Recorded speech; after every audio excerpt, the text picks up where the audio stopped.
귀한 찬양 또 감사합니다. 이 시간에 저를 다 함께 일어나셔서 하나님의 말씀 보실 때 전도서 12장 13절 14절에 있는 말씀 보기 원합니다. 전도서 12장 13절로 14절에 있는 말씀 통해 볼 때 사람의 본분이 무엇인지 의무가 무엇인지 오늘 살펴보기 원합니다. 제가 대표해서 읽겠습니다. 일의 결국을 다 들었으니 하나님을 경외하고 그 명령을 지킬지어다. 이것이 사람의 본분이니라. 하나님은 모든 행위와 모든 은밀한 일을 선악간에 심판하시리라. 아멘. 말씀을 기도하시겠습니다. 하나님 아버지 감사합니다. 복되고 복된 주의 첫날 함께 모여 주님 앞에 나와 주의 이름을 높이고 또 영광 돌리며 찬양하며 기도하며 또 하나님께서 요구하시는 거룩한 산 제사로 우리 자신을 내어드리고 이 예배자로 부르신 것 참으로 감사합니다. 이 시간에 우리에게 귀한 말씀을 주실 때 이 말씀을 통하여 살아 역사하시는 하나님을 우리가 두 눈으로 보고 두 귀로 듣고 믿음으로 화답하며 참으로 하나님께서 역사하시는 하나님의 놀라운 임재를 경험하는 귀한 예배가 되게 도와주시옵소서. 감사드리고 예수님의 이름으로 기도드렸습니다. 아멘. 착석해 주시기 바랍니다. 이것이 사람의 본분이니라. 이것이 사람의 의무다라고 말씀하고 있죠. 의무란 해도 좋고 안 해도 좋은 것이 아니라 사람으로서 반드시 해야 하는 것입니다. 대한민국에서도 국민이라면 예외 없이 누구나 지켜야 할 네 가지 의무가 있는데 혹 기억하시는지요? 네 가지 의무 뭡니까? 국방의 의무, 납세의 의무, 교육의 의무, 그 다음에 일하기 싫은가 보네요. 근로의 의무. 근로의 의무. 거기다가 그리스도인 우리는 이 기본적인 국민으로서의 의무, 네 가지 의무 외에 그리스도인으로서 또 다른 더해지는 한 가지 의무가 있습니다. 즉 주의 사람으로서 온전한 의무가 있는데 바로 하나님을 두려워하고 그분의 명령을 순종하여 지키는 것. 이것이 바로 모든 믿는 그리스도인의 의무이자 본분인 것입니다. 이것은 사람을 비로소 사람답게 하는 온전한 본분이라 하는 것이지요. 오늘 본문의 저자는 솔로몬입니다. 그는 전후무한 지혜의 소유자였죠. 열왕기상 3장 12절에 있는 말씀을 보게 되면 내가 내 말대로 하여 내게 지혜롭고 총명한 마음을 주노니 너의 전에도 너와 같은 자가 없었거니와 너의 후에도 너와 같은 자가 일어남이 없으리라. 전무후무한 그야말로 하나님께서 허락하심으로 지혜와 총명이 남달랐던 그런 사람이었죠. 그가 지은 잠언만 해도 3,000개가 되었고 노래만 1,005편을 지었습니다. 열왕기상 4장 32절에 보게 되면 저가 잠언 3,000을 말하였고 그 노래는 1,005이며 감히 제가 비교할 수는 없지만 노래 하나도 지을 수 없고 시 하나도 지을 수 없는 저와 대부분의 사람들에 비교한다면 정말 대단하지 않습니까? 뿐만 아니라 그는 이스라엘의 왕으로서 가장 태평성대의 시대를 보냈고 성경의 약속대로 모든 약속의 땅을 취하였으며 주변 국가로부터 조공을 받았습니다. 그야말로 강력한 나라를 이루었죠. 하도 금이 많아서 은은 길가의 돌처럼 여겨졌다라고 열왕기상 10장 27절에 말하고 있습니다. 그의 지혜나 권력, 명예, 부 무엇 하나 부족한 것이 없는 그야말로 모든 것을 소유하고 모든 것이 넘쳐나는 그야말로 부러운 사람, 그야말로 다 가진 사람, 그야말로 전후무한 하나님의 놀라운 축복이 임한 사람이었죠. 게다가 그 무엇보다도 하나님께서 그와 함께 하셨습니다. 그를 인정하셨죠. 그를 축복하셨습니다. 그는 형통하고 성공한 사람이었습니다. 그런데요, 그런 모든 것을 다 가지고 누리고 하나님께서 함께 하시고 인정하시고 축복하시고 형통한 성공한 사람이었음에도 불구하고 그의 결국은 실패의 삶이었습니다. 실패의 삶이었습니다. 많은 것을 누리고 많은 것을 알았지만 그러나 정작 그 자신은 자신이 아는 대로 살지 않았지요. 가장 중요한 것, 이 모든 것을 떠받치는 가장 중요한 하나님을 버렸기 때문입니다. 이 중요한 하나를 빼어버리니 모든 것이 지탱되거나 모든 것이 아무 의미 없이 되겠죠. 이 모든 것이 축복이 아니라 저주가 되었습니다. 해가 되었습니다. 이 모든 것으로부터 결국은 파멸되게 된 것이죠. 그 모든 것이 이유가 아니라 그 모든 것을 지탱하고 축복이 될 수 있는 그 하나님을 경외하지 않았기 때문입니다. 버렸기 때문이죠. 자신의 본분을 잊었기 때문입니다. 자신의 위치, 자신의 의무, 자신의 본분을 망각했기 때문입니다. 하나님께서 주신 모든 축복을 누리기 위한 그의 최소한의 의무를 저버렸기 때문이죠. 결국 그의 모든 영화는 들꽃보다도 못하게 되었습니다. 여러분, 과연 누가 그 들에 핀 들꽃을 여러분 신경이나 쓰겠습니까? 지나가다 예쁘다 정도, 지나가다 한번 꺾어서 냄새 맡을 정도, 그 정도가 다입니다. 그가 어떻게 생겨났는지, 그 꽃의 이름이 무엇인지 등등 별 관심이 없습니다. 그런데 이 엄청난 솔로몬의 영화가 이 한나, 아무도 알아주지 않은 그냥 아무렇게나 자라고 있는 이 들꽃 하나보다도 못하다라고 말씀하였죠. 마태복음 6장 28절 29절에 보면 또 너희가 어찌 의복을 위하여 염려하느냐? 들의 백합화가 어떻게 자라는가 생각하여 보라. 수고도 아니하고 길쌈도 아니하느니라. 그러나 내가 너희에게 말하노니 솔로몬의 모든 영광으로도 입은 것이 이 꽃 하나만 갖지 못하였느니라 라는 것입니다. 솔로몬은 사람의 본분을, 그 의무를, 존재의 목적을, 인생의 답을 자신의 지혜로 찾으려 했고, 쾌락에서, 재물에서, 헛된 곳에서, 세상에서 찾으려고 했기 때문에 그의 인생이 답을 찾을 수가 없었습니다. 모든 것이 헛되고 헛될 수밖에 없었죠. 무익하고 무의미하게 되었습니다. 그러면서 우리가 일의 전체 일을 들을지니, 솔로몬은 믿음의 선배로서 그리고 인생의 선배로서 자신의 실패를 거울 삼아 우리에게 세 가지 것을 당부하고 있습니다. 이미 그런 삶을 살아본 그가 우리에게, 그런 삶을 살아본 인생의 선배, 믿음의 선배인 솔로몬이 우리에게 세 가지 중요한 것을 당부하고 있습니다. 첫 번째, 너의 창조주를 기억하라입니다. 너의 창조주를 기억하라. Remember now thy Creator. 너의 창조주를 기억하라. 전도서 12장 1절에 보면 너는 청년의 때 곧 공고한 날이 이르기 전 나는 아무 낙이 없다고 할 해가 가깝기 전에 뭐라고요? 너의 창조주를 기억하라. 너의 창조주를 기억하라. 노년의 마지막에 솔로몬은 젊은 시절에 창조주를 기억하라고 말씀합니다. 그가 창조주를 모르지 않았습니다. 알았습니다. 그래서 지혜를 얻었습니다. 그 지혜로 하나님이 누구인지를 알았죠. 배웠습니다. 그런데 그 젊었을 때 만난, 그 알았던 그 하나님, 그 창조주를 버린 것이죠. 잊혀진 것입니다. 더 이상 중요하지 않게 되었죠. 젊은 시절의 창조주를 기억하라 말씀하라는 것은 즉 너의 주인이 누구인지를 기억하라는 것입니다. 내가 이런 것을 가지고 내가 어떤 위치에 임하게 되고 내가 모든 것이 풍족하고 부족함이 없다 할지라도 그 모든 것의 주인이 누구인가? 바로 창조주 하나님이라는 것이죠. 그 주인된 하나님이 너에게 이것도 주시고 저것도 주시고 복에 복을 더하시고 지혜도 주시고 부도 주시고 명예도 주시고 그 모든 것을 주셨다. 그런데 그 모든 것을 주신 주된 주가 누구냐? 하나님임을 기억하라는 것이죠.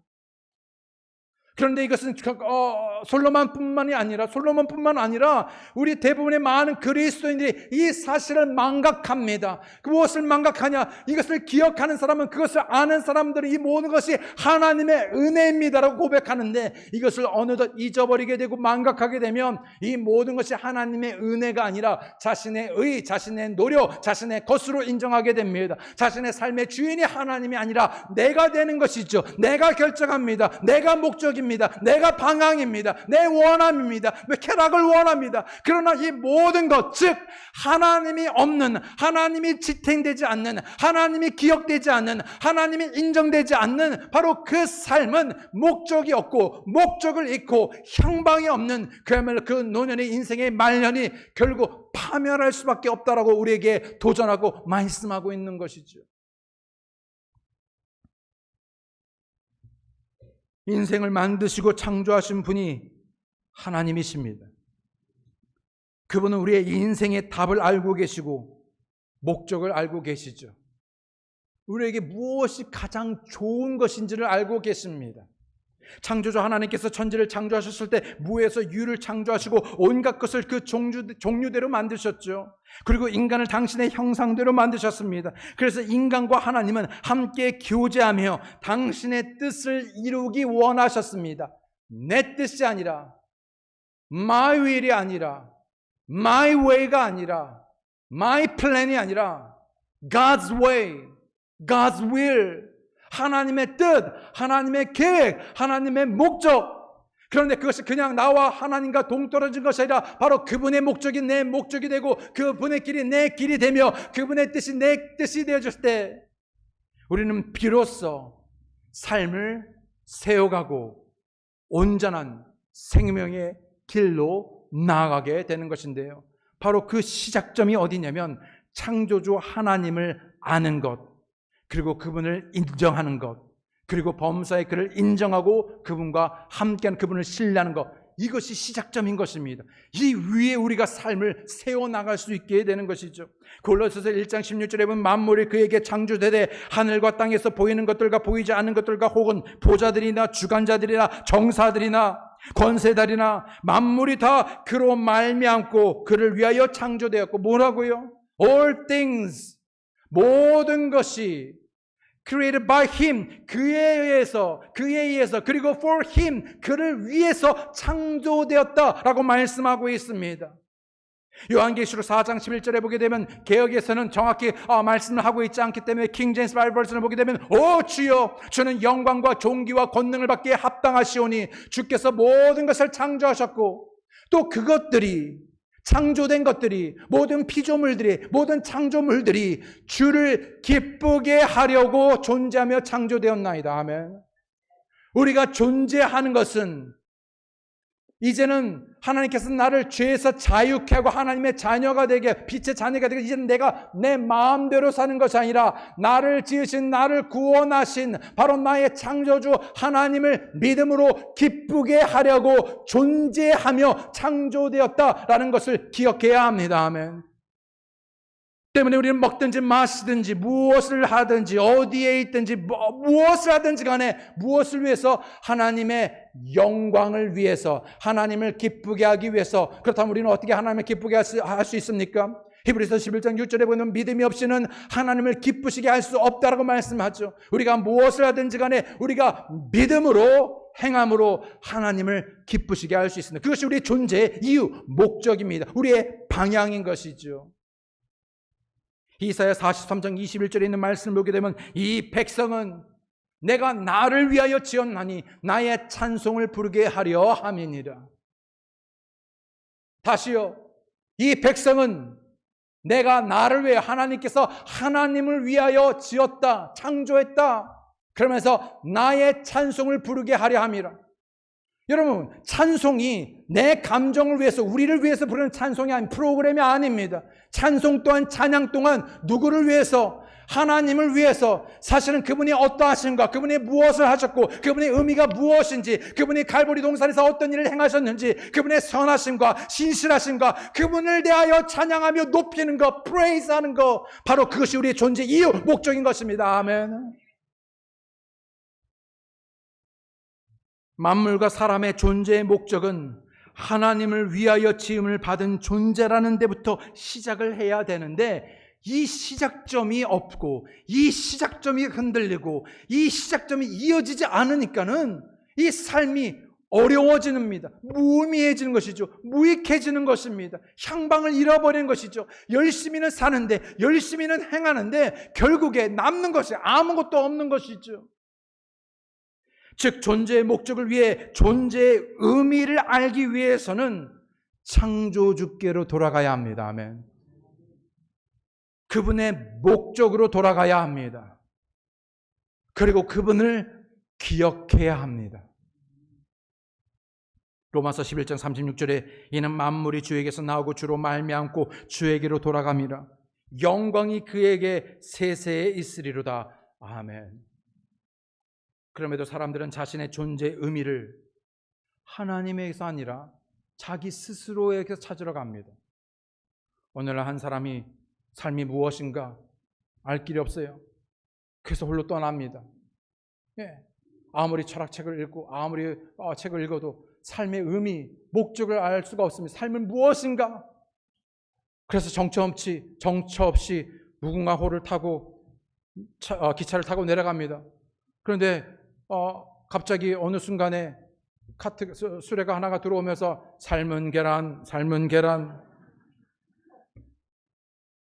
계란이 아니죠. 삶은 그런 것이 아닙니다. 삶은 그냥 사는 게 아닙니다. 삶은 하나님을 위하여 드려지고 삶을 하나님을 위해서 살아져야 하는 것입니다. 하나님을 위해서 사용되어져야 하는 것입니다. 아멘.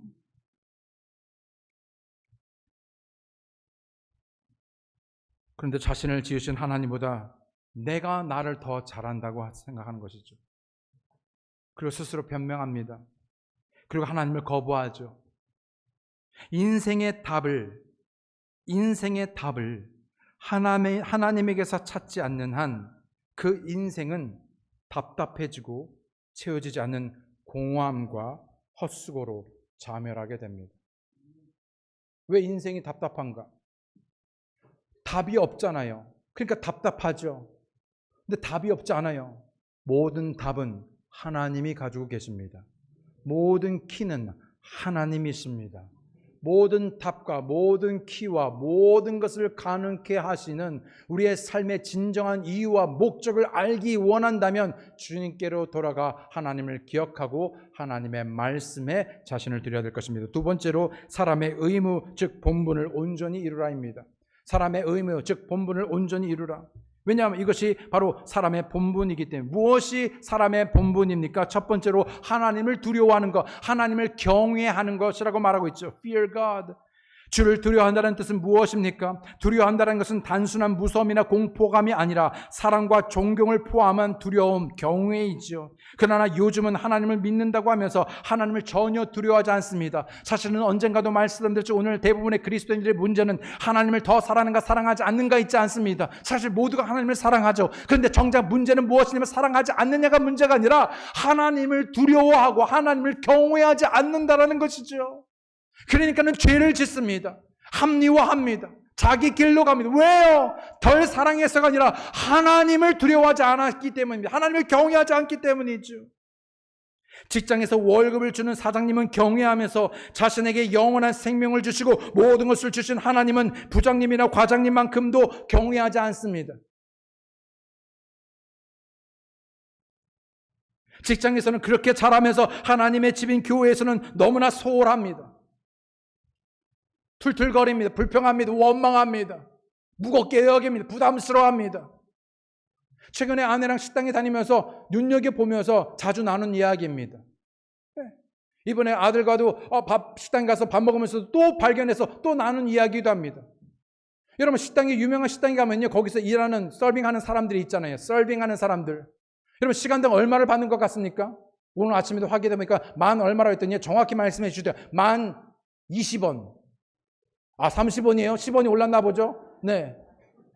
만 20원, 만 30원. 아니, 좀 잘하는데, 좀 좋은 데는 만 1,000원이라 칩시다. 12,000원이라 칩시다. 여러분 12,000원을 벌기 위해서 한 시간에 얼마나 바삐 움직이고 얼마나 분주하게 움직이고 얼마나 땀을 흘리고 얼마나 진상인 손님을 만나며 그럼에도 불구하고 저들이 어떻게 열심히 일하는지 여러분 아십니까? 어제도 그제도 갔는데요. 얼마나 밝게 얼마나 친절한지 정말 놀랄 정도입니다. 그런데 저만 응대하는 것이 아니라 그 시간 동안에 한 시간 동안에 수많은 사람들을 응대하는데 친절하고 전문적이고요. 정말 활기 있고요. 너무나 기뻐합니다. 전문적입니다. 뭐 필요한 것이 없는지 적극적으로 합니다. 그것을 매 시간 매일 하고 있는 것이죠. 어떻게 해요? 매 시간마다 1,020원, 30원을 벌면서 말이요. 아니 12,000원을 벌면서 말이죠. 그런데 하나님을 섬기고 하나님을 경외하는데 하나님의 일을 하는데 부담스럽습니다. 툴툴거립니다. 재미없습니다. 원망스럽습니다. 왜 나만 일해야 되는지 툭툭 던집니다. 왜요? 우리는 전능하신 하나님을 서빙하는 사람인데도 불구하고 세상에서 서빙하는 사람들보다 덜합니다. 왜요? 하나님을 경외하지 않기 때문은 아닌지요. 무엇이 문제입니까? 왜 저들은 12,000원에 그 모든 마음을 다해 섬기는데 우리는 그보다 더 큰 만왕의 왕 대신 주님을 섬기는데 우리의 표정이나 우리의 태도나 우리의 마음은 우리의 정신은 어떠한지요? 경외하십니까? 하나님을 두려워하십니까? 다시요, 무섭기 때문에 하는 것이 아닙니다. 사랑과 존경으로 너무나 좋고 그 사랑의 강건함으로 그 정말 좋으신 그 하나님을 섬기는 것입니다. 무슨 일이라도 얼마나 많은 일이 상관없이 계속되는 일이라도 몇 시간이라도 몇 달이라도 몇 년이라도 평생 동안 주님을 쉴 때까지 우리는 주님을 섬길 것입니다. 아멘.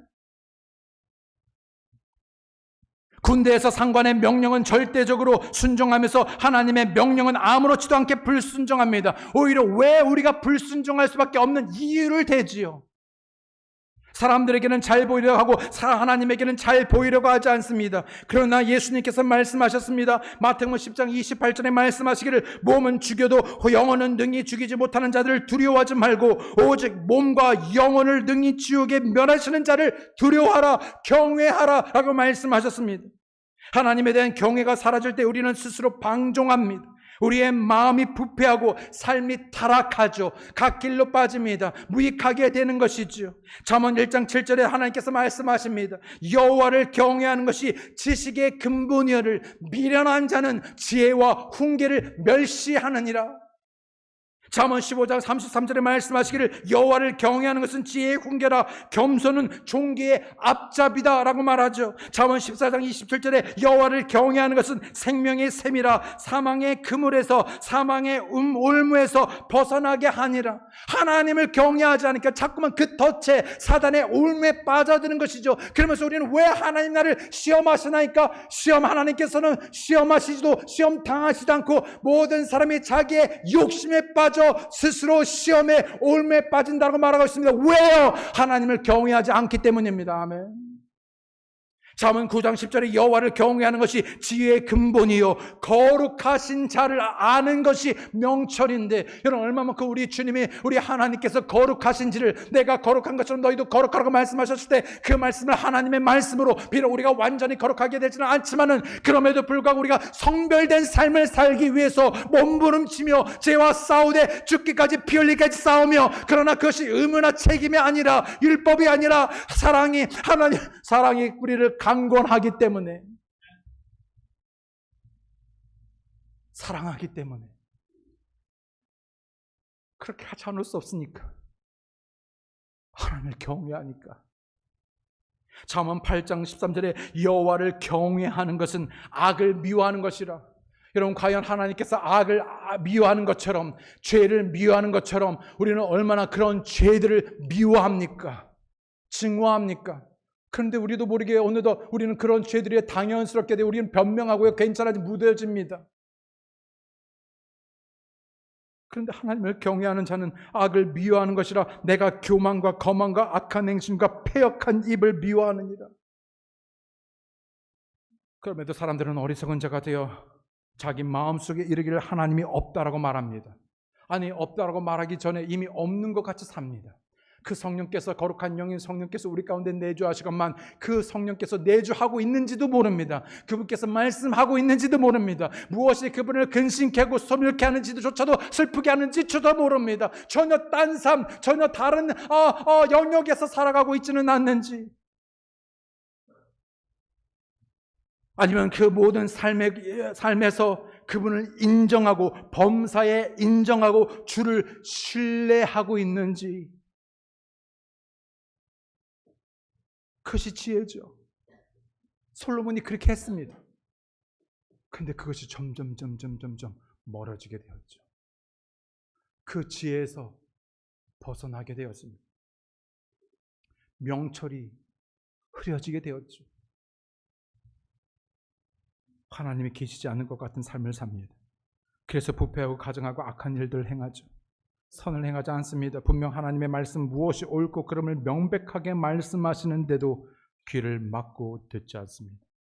오죽하면 예수님께서 들을 게 있는 자는 들을지어다, 진실로 진실로 내게 이르노니 들으라고 말하고 있습니다. 성령께서 교회에게 하는 말씀을 청정하여 들으라고 말하고 있지만 들리지가 않습니다. 들으려 하지 않습니다. 관심이 없습니다. 시편 14편 1절에 어리석은 자는 그 마음에 이르기를 하나님이 없다 하도다. 저희는 부패하고 소행이 가증하여 선을 행하는 자가 없다라고 말씀하고 있죠. 잠언 1장 22절로 31절에 있는 말씀을 보면 너희 어리석은 자들은 어리석음을 좋아하며 거만한 자들은 거만을 기뻐하며 미련한 자들은 지식을 미워하니 어느 때까지 하게 하느냐. 나의 책망을 듣고 돌이키라. 보라, 내가 나의 신을 너희에게 부어주며 나의 말을 너희에게 보이리라. 내가 부를지라도 너희가 듣기 싫어하였고 내가 손을 펼지라도 돌아보는 자가 없었고 도리어 나의 모든 교훈을 멸시하며 나의 책망을 받지 아니하였은즉 너희가 재앙을 만날 때 내가 웃을 것이며 너희에게 두려움이 임할 때 내가 비웃으리라. 너희의 두려움이 강풍같이 임하겠고 너희의 재앙이 폭풍같이 이르겠고 너희에게 근심과 슬픔이 임하리니 그때 너희가 나를 부리라. 그래도 내가 대답지 아니하겠고 부지런히 나를 찾으리라. 그래도 내가 나를 만나지 못하리니 대저 너희가 지식을 미워하며 여호와 경외하기를 즐거워하지 아니하며 나의 교훈을 받지 아니하고 나의 모든 책망을 업신여겼음이니라. 그러므로 자기 행위의 열매를 먹으며 자기 꾀에 배부리리라.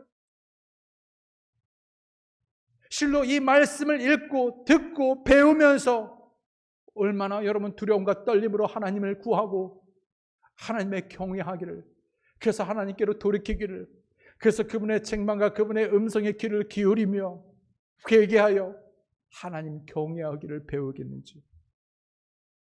이것이 사람의 본분 됐을 때 하나님을 두려워하는 것, 두 번째로 하나님의 말씀에 순종하는 것입니다. 하나님의 말씀에 순종하는 것, 이것이 사람의 본분이랬을 때 첫 번째 하나님을 두려워하는 것, 그리고 13절에 하나님을 경외하고 그 명령을 지키는 것, 순종하는 것. 솔로몬은 지혜로운 자였지만 그러나 그가 그 지혜를 가지고 자신이 말씀에 순종하며 적용하는 삶을 살지 못했을 때 아이러니하게도 그는 가장 어리석은 자가 되었습니다. 전후무한 역사상 가장 지혜 있는 자가 순식간에 가장 어리석은 자가 되었습니다. 여러분, 이런 아이러니가 어디 있습니까? 네? 가장 지혜로운 자가 가장 어리석은 자가 되었습니다.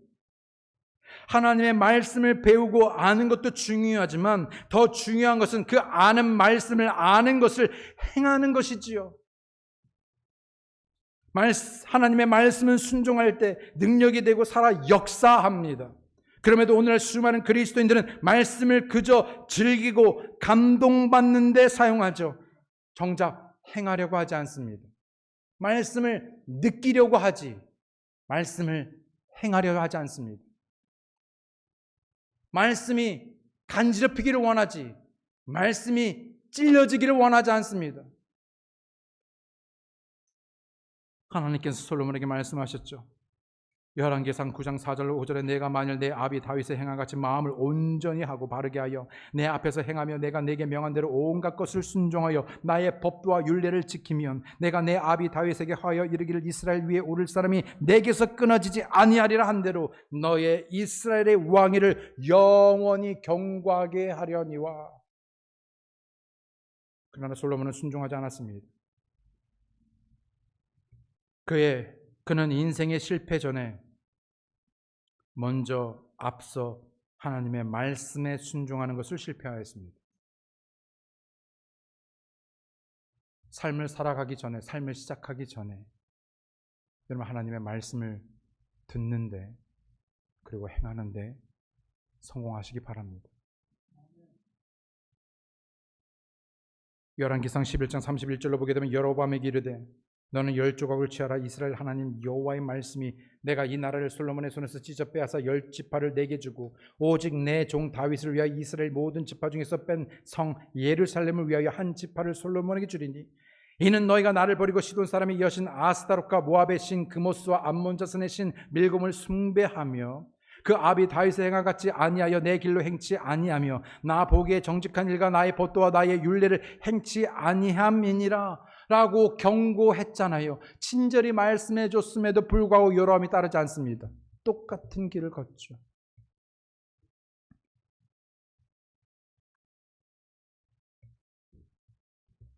처음에 그는 하나님을 따랐습니다. 하나님이 맡겨준 사명을 감당하기 위해 몸부림쳤죠. 그러나 시간이 지나면 지날수록 흐를수록 그의 처음 마음이 타락하기 시작합니다. 변질되기 시작했죠. 점점 교만하여 불순종하게 되었습니다. 이스라엘 왕에게는 해서는 안 되는 일과 해야 할 일이 있었습니다. 신명기 17장 16절 17절에 있는 말씀을 보게 되면 왕된 자는 말을 많이 두지 말 것이요 말을 많이 얻으려고 그 백성을 애굽으로 돌아가게 말 것이니 이는 여호와께서 너희에게 이르시기를 너희가 이후에는 그 길로 다시 돌아가지 말 것이라 하셨음이며 아내를 많이 두어서 그 마음이 미혹되게 말 것이며 은금을 자기를 위하여 많이 쌓지 말 것이니라. 근데 다 어겼어요. 혹시 솔로몬이 잘못 들었나요? 하지 말라는 걸 하라는 거로 잘못 듣고 아주 열심히 이 말씀을 지켰나요? 하지 말라는 것을요 다 했습니다. 말들을 많이 두고 아내들을 많이 두고 은금을 자기들 위해 쌓고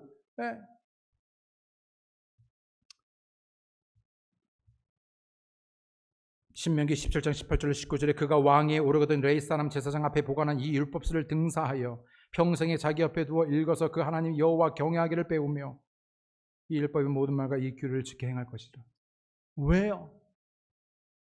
그냥 장식으로? 아니요. 그 말씀을 등사하여 필사하여 옆에 두고 그래서 그 말씀을 읽고 묵상하며 그래서 여호와 경외하기를 하나님 경외하기를 뭐라고요? 하나님 경외하기를 배우며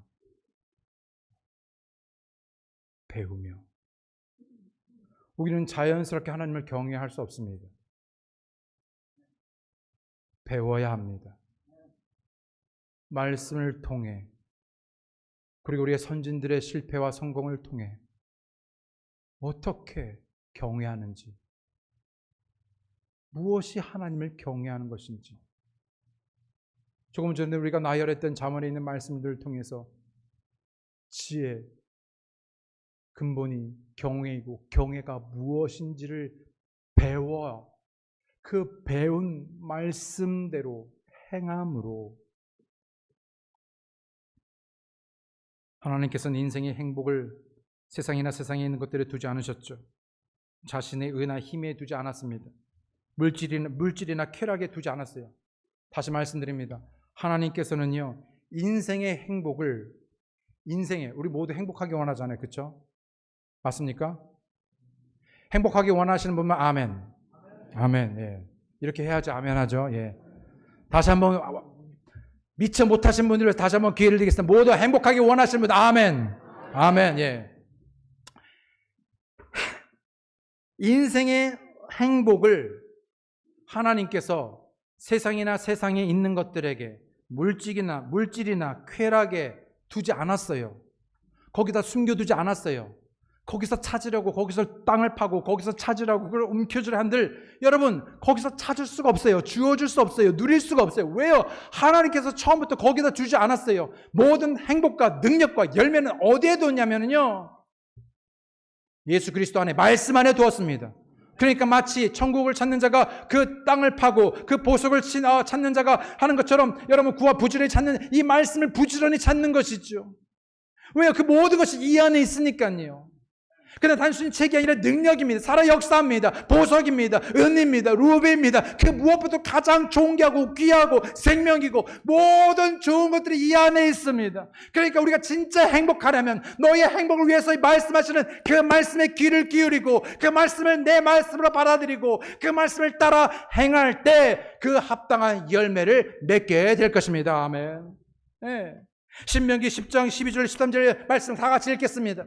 시작. 이스라엘아,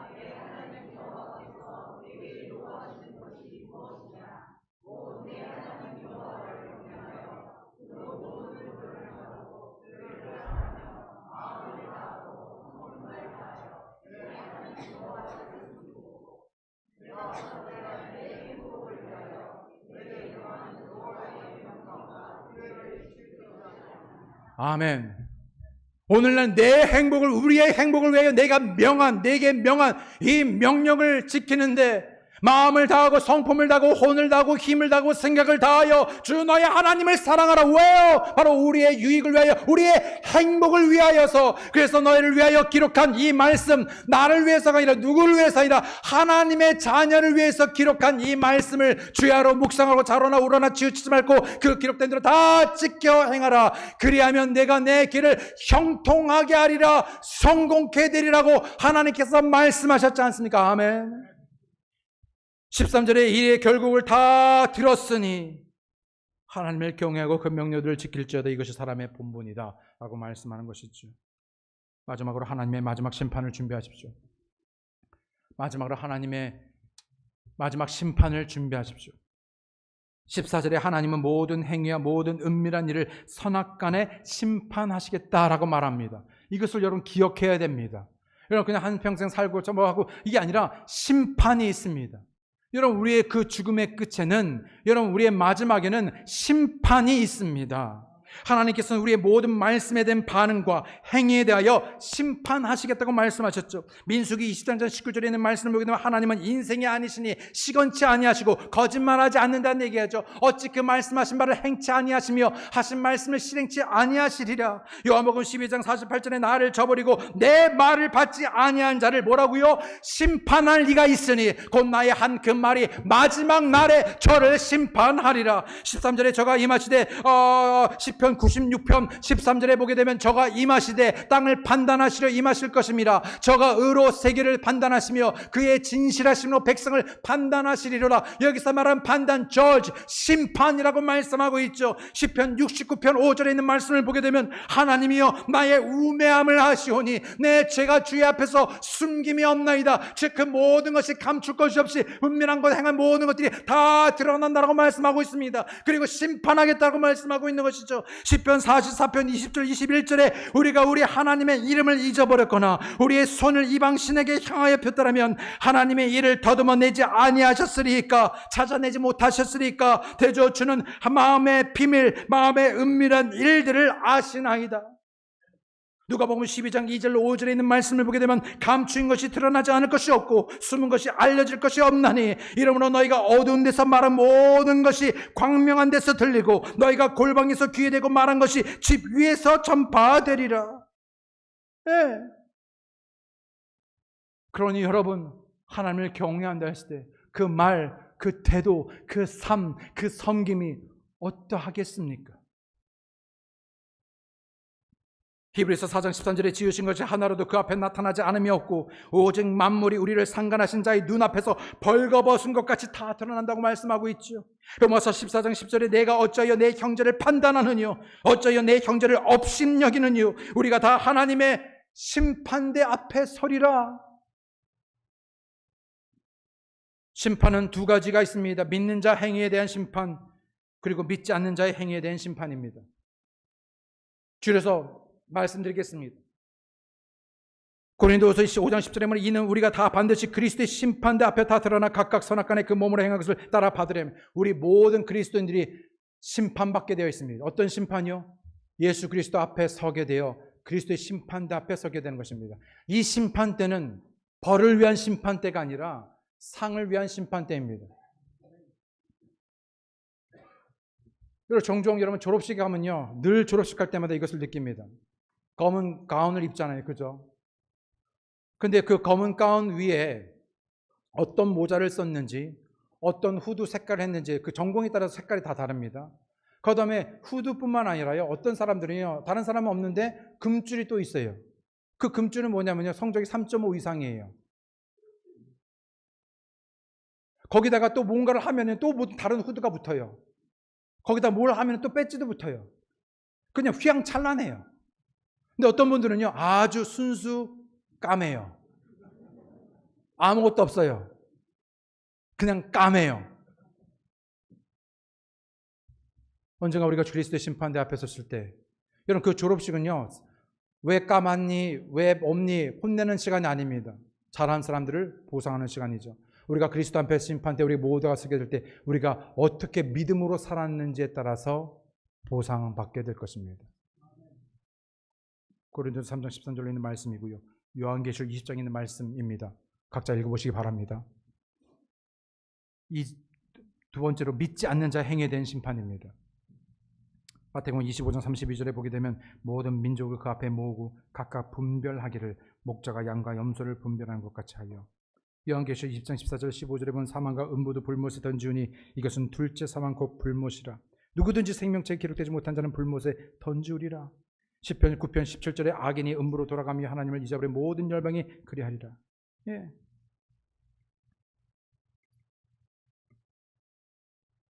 믿지 않는 사람들의 심판. 마태복음 13장 40절 42절에 그런즉 가라지를 거두어 불에 가는 것 같이 세상 끝에도 그러하리라. 네.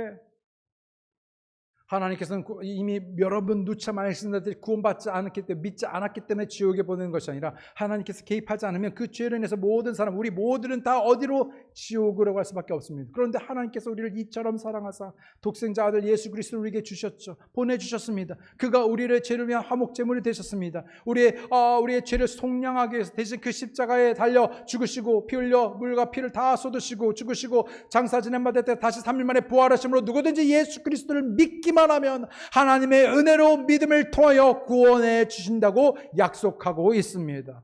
때문에 혹 여러분 가운데 아직 예수 그리스도 마음의 구주를 믿고 구원받지 않은 분이 계시다면, 그래서 정말 그 심판대 앞에서 의의 심판, 그리스도의 심판대가 아니라 양과 염소를 나는 백보자 심판에서 영원히 분리되어 지옥에 갈 수밖에 없는 그 사람을 위하여 이미 하나님께서 그 죄값을 대신 지불하여 아들 예수 그리스도께서 십자가에 죽으심으로 이미 모든 대속죄를 다 감당하셨던 것처럼 그 예수님을 마음의 구주로 믿고 구원받으시기 바랍니다. 아멘. 곧 임박했습니다. 곧 오십니다. 하나님 만날 날을 예비하시며 우리 앞에 놓인 그 심판대에 우리가 어떻게 설 것인가? 젊은 여러분, 그리고 사랑하는 성도 여러분, 이 사실을 기억하고, 그러나 의무나 단순히 의무나 책임이나 율법이 아니라 하나님을 사랑하기에 주님을 기억하고 주의 말씀을, 주를 경외하며 그 말씀을 따라 행하는 주의 뜻을 이룬 여러분과 제가 되기 원합니다. 이 시간을 다 함께 일어나셔서 기도하시겠습니다. 이 시간을 다 함께 일어나셔서 기도하실 때, 혹 오늘 예배는 왔지만 오늘 아직 예수 그리스도를 마음의 구주로 믿고 구원받지 않은 분, 목사님 제가 오늘 죽으면 천국 갈 확신이 없습니다. 잘 모르겠습니다. 확신이 없습니다. 그러나 제가 확신하기 원하고 다시 구원받기 원하며 다시 구원받는 것이 아니라 그런 분명한 확신이 없다면 제가 알기 원합니다. 또는 제가 아직 예수 그리스도를 마음의 구주로 믿고 구원받지 않았지만 제가 오늘 예수님을 구주로 믿고 구원받기 원합니다. 그러면 계시다면 잠깐 손을 올렸다가 내려주시면 위해서 기도하고 도와드리기 원합니다. 그러면 계십니까? 잠깐 기다리겠습니다. 목사님 저를 위해서 기도해 주시고 제가 죽으면 천국 갈 확신이 없습니다. 그러나 알기 원합니다. 그러면 계십니까? 사람의 본분은 창조주 하나님을 기억하며 무엇보다도 하나님을 두려워하고 경외하는 것, 주님께서 권고하시는 모든 말씀에 귀를 기울여 믿음으로 순종하는 것이라 했었을 때, 그것이 지혜라 했었을 때, 그리고 마지막 심판을 준비하는 것이라 했었을 때, 목사님 오늘 이 말씀을 듣고 하나님을 만날 날을 예비하는, 무엇보다도 창조주 하나님을 기억함으로 이 모든 것이 주님의 것 주이십니다. 그리고 하나님을 경외함으로 말씀에 순종하는 삶을 살겠습니다. 그리고 심판날, 그 심판대 앞에 서게 될 날을 기대하며 정말 그 앞에 서게 날 합당한 삶을 살아가겠습니다. 자신을 그렇게 드리고 헌신하기 원하시면 잠깐 손을 얻어 내주시기 바랍니다. 아멘, 아멘, 아멘. 하나님 아버지 감사합니다. 오늘 이 말씀을 통해서 다시 한번 우리가 젊은 날에 우리의 창조주 하나님을 기억하고 두려워함으로 그 말씀을 따라 행하는, 그리고 주님 그 심판대 앞에서 서게 될 날을 고대하고 그에 합당한 삶을 살아가는 믿음으로 주님을 기쁘시게 하는 저희가 되게 도와주시고, 그렇게 헌신한 모든 분들을 축복하여 주시옵소서. 우리 가운데 아직 예수 그리스도를 마음의 구주로 믿고 구원받지 않은 분이 계시다면 오늘이라도 그 예수 그리스도를 마음의 구주로 받아들이고 믿고 구원받는 놀라운 은혜의 구원의 역사가 있게 도와주시옵소서. 감사드리고 예수님 이름으로